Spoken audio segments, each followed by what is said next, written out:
Poco నుంచి ఒక ultimate mobile అయితే రాబోతుంది.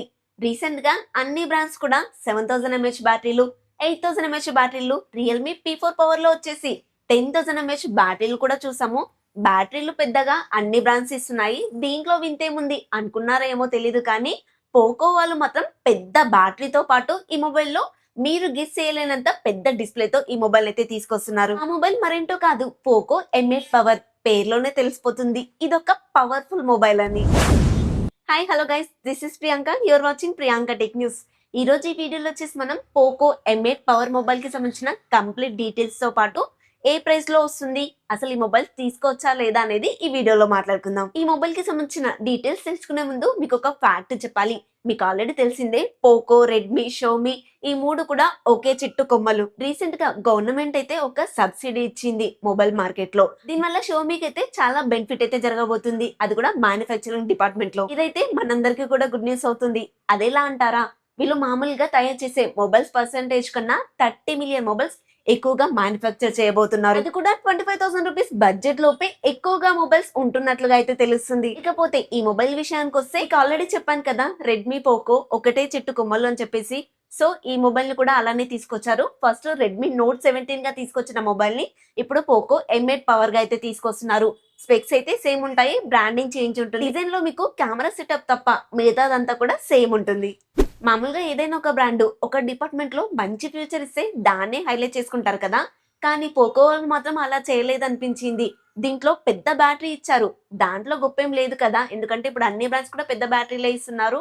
వీళ్ళు పెద్ద బ్యాటరీ తీసుకొచ్చినంత మాత్రాన అది హైలైట్ చేసుకుంటే ఇలా మొబైల్స్ కి అంత సేల్స్ అయితే ఉండవు. నన్ను అడిగితే వీళ్ళు పెద్ద డిస్ప్లేతో మొబైల్ తీసుకొచ్చారు కాబట్టి దీన్ని ఎక్కువగా హైలైట్ చేసుకోవాలి, కానీ వాళ్ళైతే దీన్ని పెద్దగా ప్రియారిటీగా తీసుకోవట్లేదు. నాకైతే మేజర్ గా డిస్ప్లేనే హైలైట్ అనిపించింది కాబట్టి మనం డిస్ప్లే నుంచే స్టార్ట్ చేసేద్దాం. ఈ మొబైల్లో 7 ఇంచెస్ కి సంబంధించిన flat full HD plus AMOLED panel అయితే వాడుతున్నారు.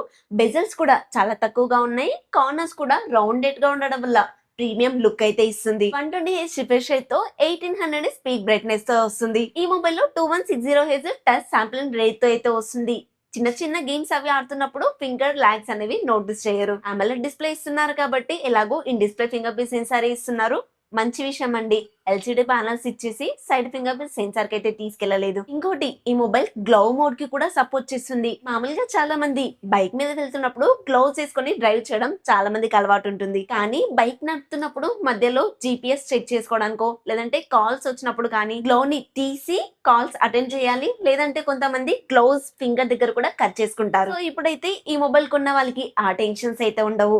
ఎంచక్క గ్లౌజ్ వేసుకొని మీరైతే మొబైల్ ని ఆపరేట్ చేసుకోవచ్చు. గేమ్స్ ఆడుతున్నప్పుడు కూడా కొంతమందికి స్వెట్ వస్తుంది, గ్లౌజ్ అవి వేసుకుంటుంటారు కదా, వాళ్ళకు కూడా ఈ మొబైల్ పర్ఫెక్ట్ అవుతుంది. ఈ మొబైల్ లో 7 ఇంచ్ డిస్ప్లే ఇస్తున్నారు కాబట్టి ఎవరికి నచ్చకపోతుండొచ్చు, ఎందుకంటే చాలా మందికి కాంపాక్ట్ సైజ్ డిస్ప్లేలే చాలా మంది ఇష్టపడుతూ ఉంటారు. నన్ను అడిగితే కంఫర్ట్ కన్నా ఎక్స్పీరియన్సే బాగుండాలి అని మాత్రం చెప్తాను. ఈ మొబైల్లో 7 ఇంచ్ డిస్ప్లే అనేసరికి అందరూ కూడా వామ్మో 7 ఇంచ్ డిస్ప్లేనా ఇంత పెద్ద ఉంటుందో అనుకుంటారు. కానీ రీసెంట్ గా వచ్చిన సామ్సంగ్ S26 అల్ట్రా మొబైల్ యొక్క డిస్ప్లే సైజ్ ఎంత, 6.9 ఇంచెస్. దానికి దీనికి మైనర్ డిఫరెన్స్ మాత్రమే ఉంటుంది. ఆ డిఫరెన్స్ అసలు డిఫరెంట్ లాగా కూడా కనిపించదు. బట్ మీరు ఏదైనా కంటెంట్ చూసినప్పుడు మాత్రం ఇలాంటి పెద్ద సైజ్ డిస్ప్లే దరిదాపులోకి కూడా కాంపాక్ట్ సైజ్ మొబైల్స్ అయితే రాలేవు. అంతెందుకు, బ్యాక్ టు గోల్డెన్ డేస్ కి వెళ్ళిపోతే Nokia Lumia 1050 mobile 6 inches display తో వచ్చేది. మైక్రోమాక్స్ డూడిల్ ఫోన్ కూడా 6 ఇంచెస్ డిస్ప్లే తో వచ్చేది. అగండి అలా చూసుకుంటే మొబైల్ కి పైన కింద ఇంత బెజల్స్ ఉండేవి కదా బ్లాక్ కలర్ లో, వాటిని కూడా కలుపుకుంటే 7 ఇంచెస్ దాటిపోయేవి. ఇప్పుడు వస్తున్న మొబైల్స్ లో పైన కింద ఉన్న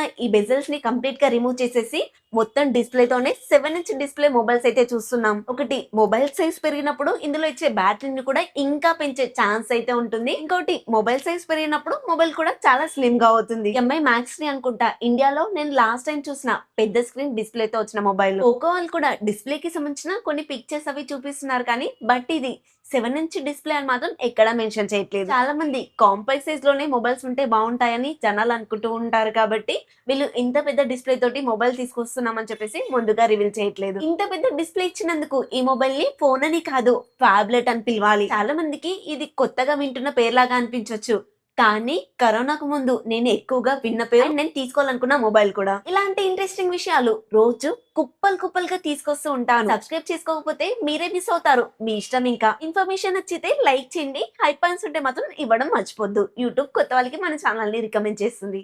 ఈ మొబైల్లో నెక్స్ట్ హైలైట్ అలాగే బ్రాండ్ వాళ్ళు కూడా హైలైట్ చేసిన విషయం అదే బ్యాటరీ. ఈ మొబైల్లో 8000 mAh battery 45W fast charger support చేస్తుంది. ఎలాగో ఈ మొబైల్ ని నార్మల్ యూజర్స్ కోసమే డిజైన్ చేశారు కాబట్టి ఈజీగా 2 days వస్తుంది. ఫుల్ ఛార్జ్ అవ్వడానికి 1 hour 30 minutes అలా టైం తీసుకుంటే ఎంత హెవీ యూజర్స్ అయినా కూడా ఈజీగా ఫుల్ డే అయితే వచ్చేస్తుంది. ఇక డిజైన్ ఇంకా బిల్డ్ క్వాలిటీ విషయానికి వస్తే ఆల్రెడీ మీకు చెప్పాను కదా, ఫ్రంట్ వచ్చేసి ఫ్లాట్ డిస్ప్లే ఇస్తున్నారు, చుట్టూ ఫ్రేమ్ అంతా ప్లాస్టిక్ ఉంటుంది, బ్యాక్ సైడ్ కూడా ప్లాస్టిక్ ఇస్తారు. ఇక కెమెరా సెటప్ విషయానికి వస్తే కెమెరా సెటప్ గురించి మనకు ఆల్రెడీ తెలుసు కదా, పోకో బ్రాండ్ లో కెమెరాస్ ఇక్కడ పెట్టేసి ఆ బార్ ని ఇక్కడ వరకు లాగేసి పక్కనే పోకో అని మెన్షన్ చేస్తారు. చూడడానికి ఈ డిజైన్ మీకు కాస్త ఐఫోన్ డిజైన్ లాగా అనిపిస్తుంది, బట్ మొబైల్ సైజ్ చూస్తే మాత్రం ఈజీగా తెలిసిపోతుంది పెద్దగా ఉందని మాత్రం ఫీల్ అయిపోతారు. స్టీరియో స్పీకర్స్ ఇస్తున్నారు, అప్ టు 200% వరకు వాల్యూమ్ బూస్ట్ కూడా చేసుకోవచ్చు. డాల్బీ అట్మాస్ కూడా ఈ మొబైల్ లో సపోర్ట్ చేస్తుంది. సో కంటెంట్ లెవెల్స్ ని దృష్టిలో పెట్టుకొని పెద్ద స్క్రీన్ అలాగే డాల్బీ అట్మాస్ సపోర్ట్ ఇస్తున్నట్లుగా అయితే తెలుస్తుంది. IP65 వాటర్ రేటింగ్ తో వస్తుంది, ఐఆర్ బ్లాస్టర్ కూడా ఉంటుంది. చైనీస్ వర్షన్ లో NFC అయితే ఉంది, మరి ఇండియాకి వచ్చేప్పటికి ఉంచుతారా తీసేస్తారని మాత్రం తెలియలేదు. వైఫై 6 బ్లూటూత్ 5.1 టెక్నాలజీతో పాటు USB Type-C పోర్ట్ తోనే వస్తుంది. 8.2 mm థిక్నెస్ 225 grams వెయిట్ వరకు అయితే ఉంటుంది. మొబైల్ పెద్దగా ఉండడం వల్ల మీకు అంత వెయిట్ ఉన్నట్టుగా అయితే అనిపించదు. అండ్ చుట్టూ ఫ్రేమ్ అంతా కూడా ఫ్లాట్ గా ఉండడం వల్ల మీకు ఫ్లాగ్షిప్ మొబైల్ లాగా అయితే కనిపిస్తుంది. 3 కలర్స్ లో ఈ మొబైల్ అయితే తీసుకొస్తున్నారు, కానీ పోకో వాళ్ళు మాత్రం ఆరెంజ్ కలర్ ని బాగా హైలైట్ చేస్తున్నారు. స్నాప్డ్రాగన్ 4 Gen 4 ప్రాసెసర్ తో వస్తుంది, 4 nanometer మీద బిల్డ్ అవుతుంది. LPDDR4X RAM technology, UFS 2.2 memory టెక్నాలజీతో వస్తుంది. అండ్ మెమరీ కార్డ్ ఎక్స్పాండ్ చేసుకునే ఆప్షన్ కూడా ఇస్తున్నారు. Out of the box Android 16 తోటి HyperOS 3 తో వస్తుంది. అండ్ 4+6 years అప్డేట్స్ ఇస్తారని నేను అనుకుంటున్నాను, ఎందుకంటే పోకో వాళ్ళు రీసెంట్ టైంలో అన్ని మొబైల్స్ లోనూ 4+6 years అప్డేట్స్ తీసుకొచ్చారు కాబట్టి దీంట్లో కూడా అదే ఇస్తారు. ఏ ఫీచర్స్ కూడా చాలానే ఉన్నాయి. ఈ ప్రాసెసర్ హెవీ గేమ్స్ కి అయితే కాదు, డే టు డే టాస్క్ అయితే బాగానే చేస్తుంది. కానీ ఒకటి మాత్రం చెప్పగలను, డైమెన్సిటీ 6300 ప్రాసెసర్ కన్నా ఇది కాస్త బెటర్ ప్రాసెసర్. బ్యాక్ సైడ్ వచ్చేసి డ్యూయల్ కెమెరాస్ లాగా కనిపించినప్పటికీ కూడా మెయిన్ కెమెరా ఒకటి మాత్రమే యూస్ఫుల్ అయ్యే కెమెరా ఉంటుంది. మెయిన్ కెమెరా 50 MP ఇస్తున్నారు, కిందనే 2 MP డెప్త్ సెన్సార్ కూడా ఉంటుంది, అది మనకి పెద్దగా యూజ్ అయితే కాదు. అండ్ దాని కింద ఒక ఫ్లాష్ లైట్ కూడా ఇస్తున్నారు. కెమెరా డీకోని చూడడానికి పెద్దగా ఉంది, కానీ కెమెరా పర్ఫార్మెన్స్ మాత్రం యావరేజ్ గానే ఉంటుంది. ఫ్రంట్ వచ్చేసి 8 MP కెమెరా ఇస్తున్నారు. ఇక్కడ బ్యాక్ సైడ్ మెయిన్ కెమెరా కూడా OS కి అయితే సపోర్ట్ ఇవ్వట్లేదు. ఫ్రంట్ బ్యాక్ కెమెరాస్ నుంచి ఫుల్ HD లో మాత్రమే వీడియో రికార్డింగ్ చేసుకోవచ్చు. మెయిన్ గా ఈ మొబైల్ ని ఎంటర్టైన్మెంట్ పర్పస్ గా తీసుకొచ్చారు, సో కెమెరాస్ అయితే యావరేజ్ గానే ఉంటాయి. ఫైనల్ గా ప్రైస్ విషయానికి వస్తే ఈ మొబైల్ ని రీబ్రాండ్ చేశారు అని చెప్పాను కదా. ఫస్ట్ రెడ్మీ నోట్ 17 గా చైనాలో లాంచ్ చేసినప్పుడు 18,500 అయితే తీసుకొచ్చారు. చైనా ప్రైస్ లో ఇండియాలో ఉండవు కదా, ఖచ్చితంగా ప్రైస్ పెంచాలి. సో నా ఉద్దేశంలో ఏంటంటే ఒక 4,000 అలా పెంచినా కూడా బేస్ వేరియంట్ 22,000 నుంచి స్టార్ట్ చేయాలి. మరి వాళ్ళేమనుకుంటున్నారు చూద్దాం. ఇక్కడ చైనాకి ఇండియాకి ప్రైస్ పెంచాల్సిన అవసరం కూడా లేదు, ఎందుకంటే మీకు ఆల్రెడీ చెప్పాను కదా, గవర్నమెంట్ ఒక స్కీమ్ తీసుకొచ్చింది అని. దాంట్లో భాగంగానే ఒక మొబైల్ కి సంబంధించిన కాంపోనెంట్స్ ఎక్కడి నుంచి ఇంపోర్ట్ చేసుకున్నా ఇంపోర్ట్ డ్యూటీ అయితే పడట్లేదు. అలాంటప్పుడు చైనాలో ఎలా మొబైల్స్ తయారు చేశారో ఇండియాలో కూడా అలానే మొబైల్స్ తయారు చేయాలి. చైనాలో ఎంత ప్రైస్ పెడుతున్నారో ఇండియాలో కూడా అంతే ప్రైస్ పెట్టాలి. కానీ మన ఇండియాలో అంత మంచి మనుషులు ఉన్నారా చెప్పండి? ఇక్కడ ఫస్ట్ బ్రాండ్సే భయపడాల్సి వస్తుంది. ప్రమోషన్ గా మొబైల్ ఇవ్వకపోతే ఆ మొబైల్ అసలు మంచిదే కాదు, అందులో మంచి స్పెక్స్ ఇవ్వలేదని చెప్తారు.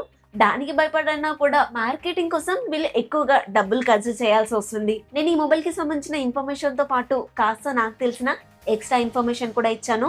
ఇలాంటి ఇన్ఫర్మేషన్ మీకు ఎక్కడ కూడా దొరకదు. ఈ ఇన్ఫర్మేషన్ ఇంకా ప్రతిరోజు మన ఛానల్లో వస్తూనే ఉంటుంది. మిస్ అవ్వకుండా ఉండాలంటే మన ఛానల్ ని సబ్స్క్రైబ్ చేసుకోండి.